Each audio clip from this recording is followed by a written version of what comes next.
में मम।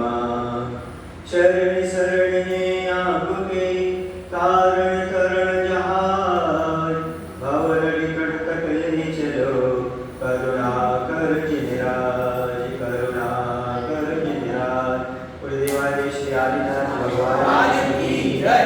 आचार्य गुरुदेव श्री विद्यासागर जी महाराज की जय। आचार्य समय सागर जी महाराज की जय।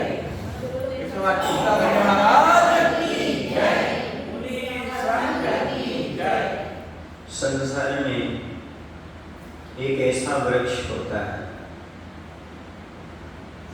जिसमें एक ही फल लगता है। ऐसा कोई भी वृक्ष नहीं होता जिसमें दो फल लगते हैं। आम में आम ही लगेगा, केला में, अंगूर में अंगूर ही लगेगा। लेकिन एक ऐसा वृक्ष है जिसमें दो फल लगते हैं। वह हर जगह उपलब्ध हो जाता है, हर नगर में उपलब्ध हो सकता है, हर किसी घर में मिल सकता है। उसमें दो फल लगते हैं, एक संसार का सुख और दूसरा मोक्ष का सुख। उस वृक्ष का नाम है धर्म का वृक्ष।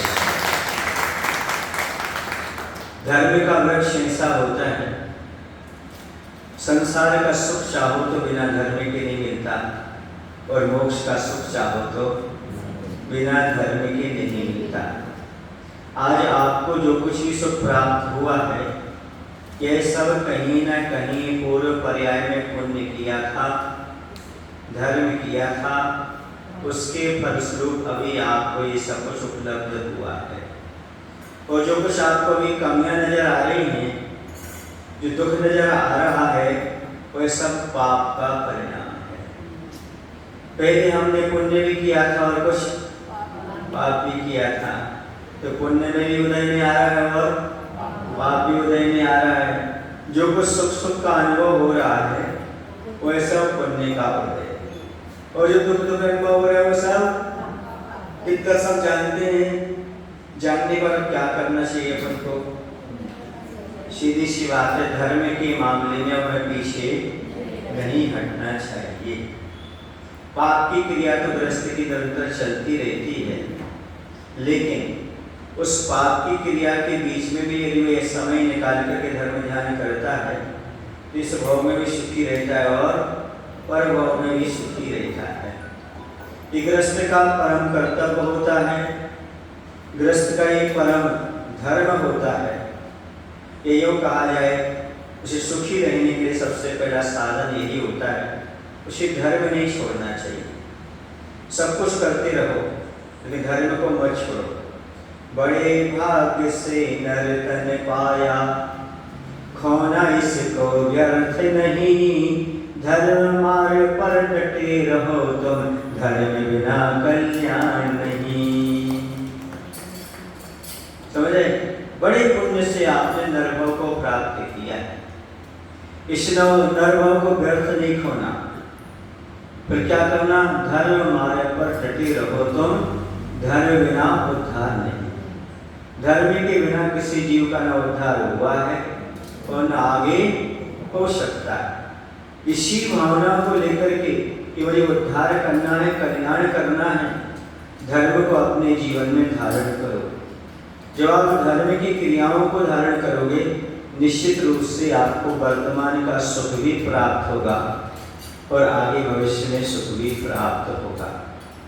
ये नियम है, जब कोई बीज बोता है तो पहले खेत में हरियाली आती है। क्या आती है? घास फूस आता है, हरियाली आती है, अपनी आंखों को तृप्त करने वाली चीज प्राप्त होती है। चलो, हरियाली देखना चाहते कि रेगिस्तान देखना चाहते? हाँ, रेगिस्तान माने दुख और हरियाली माने सुख।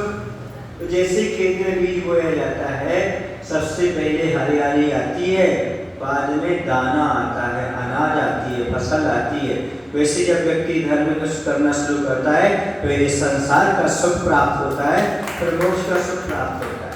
इसी धर्म कैसा वृक्ष है जिसमें दो प्रकार के फल लगते हैं, एक संसार का सुख और दूसरा मोक्ष का सुख। और वर्तमान में सब सुखी रहना चाह रहे हैं, और आगे मोक्ष सुख भी सब लोग चाह रहे हैं। अब वर्तमान में दुखी हो तो आगे मोक्ष सुख का पुरुषार्थ कैसे कर पाओगे? निरोगी काया चाहिए, चाहिए कि नहीं? धर्म ध्यान में बुद्धि लगे ऐसी बुद्धि चाहिए, कुल भी अच्छा चाहिए, है ना, मंदिर भी चाहिए। हाँ, ये सब किसके बिना नहीं आते? पुण्य के बिना ये सब चीजें प्राप्त नहीं होती। इसलिए सबसे पहले पुण्य की आवश्यकता हुआ करती है। जैसे मोक्ष मार्ग में आपके लिए मनुष्य पर्याय चाहिए, है ना, अच्छा संयम चाहिए, उच्च कुल चाहिए, गुरु भी चाहिए। बिना गुरु के बिना तो कल्याण होने वाला है ही नहीं। ये सब कैसे मिलेंगे? सब पुण्य के प्रभाव से मिलेंगे। इसलिए कहा है संसार में सारे वृक्ष में एक फल लगता है, लेकिन धर्म ऐसा वृक्ष है जिसमें दो प्रकार के फल लगते हैं। इसलिए कुछ लोग कहते हैं मोक्ष नहीं चाहिए, हमें स्वर्ग नहीं चाहिए, लेकिन वर्तमान में तो सुख चाहिए कि नहीं? वर्तमान में सुखी रहना है ना, तो उनको लोग धर्म की आवश्यकता पड़ेगी। वरना शादी तो कर लेंगे, बच्चे नहीं हुए तो क्या होगा? पत्नी से नहीं बैठी पटरी तो क्या होगा? रात दिन कलह हुआ तो क्या होगा? धन प्राप्त हो गया पर घर में शांति नहीं तो क्या होगा? इन सब के लिए क्या चाहिए?